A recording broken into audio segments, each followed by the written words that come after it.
বাংলাদেশ জাতীয়তাবাদী দল বিএনপি প্রয়োজনীয় সংস্কার শেষ করে দ্রুত নির্বাচন দাবি করে আসছে। এখনও নির্বাচনের অনেকটা বাকি থাকলেও বিএনপি আরও স্পষ্ট করে বলছে ডিসেম্বরের মধ্যেই নির্বাচন আয়োজন করতে হবে। এজন্য তারা এখন অন্তর্বর্তীকালীন সরকারের উপর চাপ দিতে শুরু করেছে। এর বিপরীত অবস্থান রয়েছে জাতীয় নাগরিক পার্টি এনসিপির। তারা মৌলিক সংস্কার শেষ করার পর নির্বাচনের কথা বলে আসছে।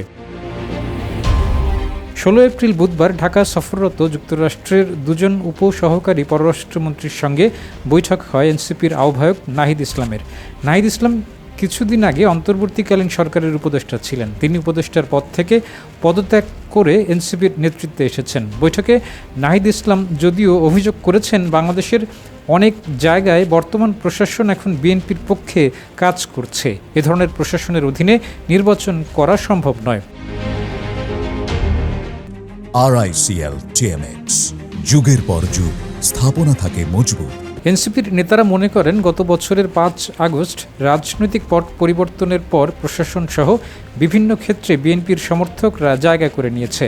ফলে প্রশাসন ও পুলিশ সহ রাষ্ট্রের প্রতিষ্ঠানগুলো থেকে নির্বাচনে বিএনপি এক ধরনের সহযোগিতা পেতে পারে।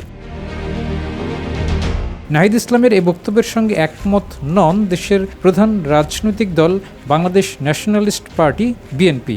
বিএনপির নেতারা পাল্টা অভিযোগ করে বলেছেন প্রশাসনের সঙ্গে বৈষম্য বিরোধীদেরই সখ্যতা সবচেয়ে বেশি। বিএনপির নেতারা আরও বলেছেন নাহিদ ইসলাম যা বলেছেন তা রাজনৈতিক অতিকথন। বিএনপির জ্যেষ্ঠ যুগ্ম মহাসচিব রুহুল কবির রিজভী বলেছেন মানুষকে বিভ্রান্ত করতে এনসিপির নেতারা এমন বক্তব্য দিচ্ছেন। রিজভী আহমেদ বলেছেন বাংলাদেশের বর্তমান সরকারের বিভিন্ন মন্ত্রণালয় এবং সরকারি প্রতিষ্ঠানে এখন বৈষম্য বিরোধীরা নজরদারি করছে রীতিমতো।